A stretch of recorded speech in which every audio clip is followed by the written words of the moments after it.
The following is designed to entertain and inform, not provide medical advice. Always consult your doctor before starting any treatment. Spire.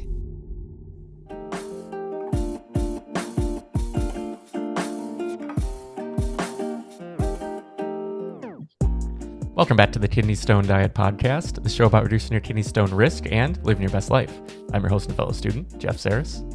And I'm Jill Harris, your kidney stone prevention nurse, aka Kidney Stone Diet.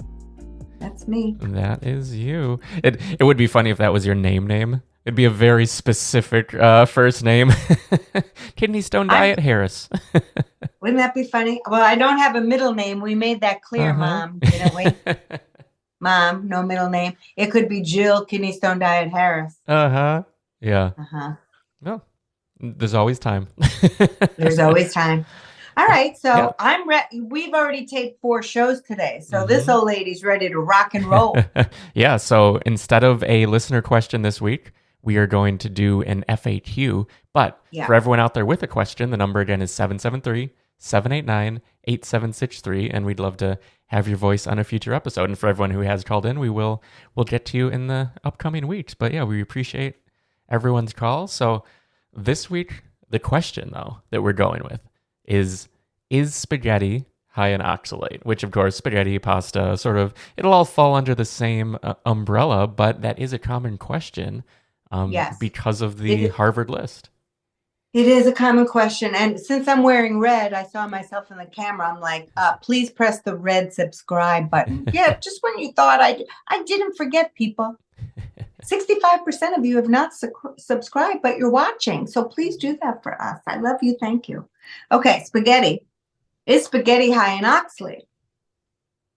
Well, Harvard says 1 cup of spaghetti, which, by the way, no one eats just 1 cup of spaghetti, is 11 milligrams of oxalate. And then next to it, it says high. And this is why I do not like the Harvard oxalate list, because of the adjectives they use. So if you go to kidneystonediet.com, you will see that we have a safe oxalate list. If you just go to Google and put Kidney Stone Diet safe oxalate list, it will come up. You can do that, okay? And then you're going to see it is the Harvard list, but we have taken all the adjectives away. So you simply have the food, the portion size, and the amount of oxalate. Because once people see, they read it like this. Oh, holy Brijal. Spaghetti, 1 cup is 11 milligrams. Harvard says that's high. So we just go by that word high and we stop eating it. Quite frankly, spaghetti is not a health food. So but it brings a lot of joy to people. This girl here's Italian. She likes her pasta here and there for sure. So does that mean you can't have it because Harvard says that it's high? 100% absolutely not. Please have your pasta. 1 cup of it is going to be 11 milligrams of oxalate. You may say, well, I like rigatoni. I like masticholi. I like penne. What about it? What about it? Just whatever, people. Just say it's about 11 milligrams of oxalate. They didn't measure every single pasta. Pasta is still made up of the same ingredients. It's just shape. It's all different shapes. That's all. So it's 11 milligrams. Most of you, unless you're a bariatric patient or a malabsorption patient, you get 100 milligrams of oxalate a day. You could have 2 cups if you wanted to, but you're going to put tomato sauce on it, and there's some oxalate too. So, of course, you can have it, but be mindful of your portions. Most people are eating 3 cups of pasta. We have a whole bunch of pasta in a bowl, and then we have a bunch of sauce.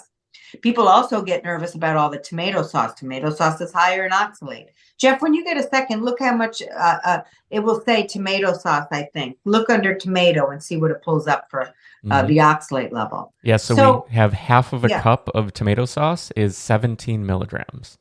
Right. So if you're having half a cup, which isn't very much, and you're having a couple cups of pasta, you're like at, 40 milligrams of oxalate. I'm rounding up. So, right, 40, 50. So it adds up quickly because of portion size. So when I have pasta, when I do have it, I'll have a cup. I don't eat a big portion of pasta because, there's no fiber or anything in it. And I'm one of those boring people. I do like to eat for health, right? It doesn't mean you can't have pasta. Please enjoy. But I do pay attention to my portion size. Now, being Italian, I don't want to see no little tiny baby doll portion in my plate. So what I do, I like to see some food on my plate, people. I want robust. So what I do is I start putting also vegetables in my pasta. So it looks like a nice bowl of food. So I have broccoli and onions and whatever I have in there, all different kinds of kale. I'll put a lot of different vegetables in there, red peppers, all kinds of things. So it really bulks up my product. I don't use, because I have kidney stone formers in my family. So I do what I ask you guys to do. And I don't put so much sauce on it's not, let's just say this.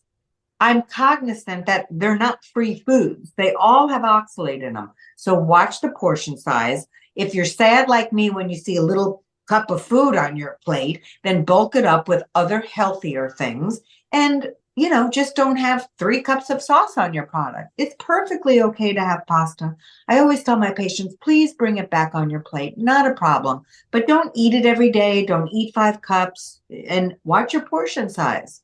That's it. That's all we have to do. And the other thing is get your calcium needs met every day. So the way oxalate leaves our body is it binds with calcium-rich foods and it leaves through the stool. If we don't get enough calcium in our diet, our oxalate gets reabsorbed back into our body and we have higher oxalate amounts. So the calcium aspect of this is even more important than the oxalate aspect in and of itself. So please remember that. Pasta, can you have it? Absolutely. It's not a free food. Put some vegetables in there too, because pasta doesn't have any fiber. So the veggies will add more fiber. You'll feel fuller. You won't be hungry in about 40 minutes. And don't look at what Harvard says as far as the adjectives. Go by the safe list. So you just have the food, the portion size, and the oxalate level in it. So you're not nervous when you see the word high. They put something as 8 milligrams and they say it's high. Well, none of that's high if you have 100 milligrams in a bank account sitting there for you. And remember, the reason I give 100 is I know, because I'm looking at thousands of follow-up urine collections a year, that patients do that. And then their oxalate's under 30. And that's where we want it to be on the urine collection. So it's because they're getting their calcium too. It all works out. It all works out. I'd rather you guys focus more on all the other goals of the kidney stone diet. Take away spinach and almond products. Eat all foods within normal portion size. And unless you have malabsorption issues, you won't have to worry about oxalate again. Meaning do what I just said, portion size, all that. But that's not really what's driving kidney stone formation. Once you do those things, it's going to be the salt, it's going to be the sugar, it's going to be high levels of calcium in your urine, whether you have calcium or not. It's a lot of different things. It's complicated. It's not just about oxalate. So spaghetti, mangia. Yeah, and I like when you throw that in about the calcium too, because both not enough and too much is a problem. Yes. So there is a window. Yeah. Yes. Yeah. Because we don't absorb calcium that great. So the excess winds up in our urine. So when I tell, a postmenopausal person, they need 1,200 milligrams. Well, should I go to 1,800? No. But see, when we're told a number, typically, don't have that much, go to this. Okay, she said don't go that much, so I'm going to go way less because that must be better. Or I get this much, she wants me to start getting something, so I'm going to get even more than she said because that much must be better. That's what we human beings do. And that's why so many people get kidney stones. They took advice from keto and overate spinach and almonds, or they're doing paleo and ate as much meat as they wanted. Meanwhile, they're not getting any calcium in those 2 diets, not enough anyway. So again, it's complicated. You've got to talk to each person. There's no one size fits all here. The diet industry likes to sell things that way, so they make a shitload of money. That's not how this works, people. You've got to figure out what is the best way for you.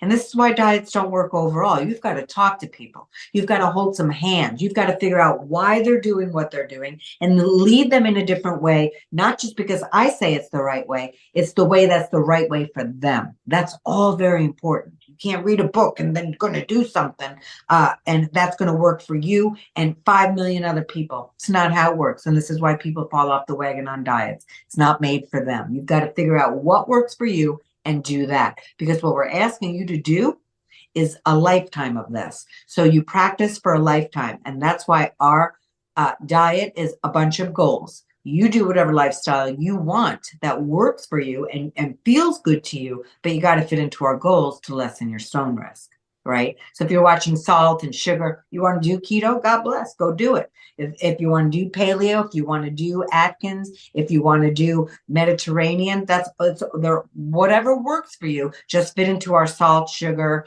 our oxalate goals. Mediterranean is a great diet. You can't eat spinach and almonds all day long, though. You just can't. So pay attention to that. There's a lot of great diets out there, but you've got to fit into our goals because a lot of those diets, keto especially, paleo, ain't nobody counting no salt, okay? And too much salt taken in can lead to higher urine calcium values. Too much calcium in your urine can increase your stone risk, okay? Very important. Very, very complicated. It's not just about oxalate, folks. It's not. Yeah. But eat some spaghetti if you'd like. Uh-huh. Yeah, and that's why there's the kidney stone diet goals, to try to simplify it in the way that's most accessible for everyone. Yeah. You can find all of that at kidneystonediet.com. There's a start page. There's so many resources where you can access everything absolutely for free. But if you want to dive deeper, there is the kidney stone prevention course and all the other products like the meal plans and ebook and all sorts of things there that you can find at kidneystonediet.com. And if you have a question, again, the number is 773-789-8763. And we'd love to have you on a future episode. And finally, the Patreon. We don't really talk about it a ton, but it is out there for those of you who've asked how to support the show and what we do in a way that isn't purchasing the course or purchasing the meal plans or anything. That's patreon.com/kidneystonediet. There's absolutely no pressure. There isn't any new content or anything that we're delivering through there. So it's purely the those who've asked. It just exists for you guys. But yeah, we appreciate each and every one of you. And if you can hit that subscribe, give the video a like, a thumbs up, it really goes a long way to help us. We're on our way towards 10,000 subscribers. That is our goal in the coming months. So hopefully we can get there and reach more people with this scientifically backed information. So with that, thanks again for listening, and we'll see you next week. Bye, guys. Thank you.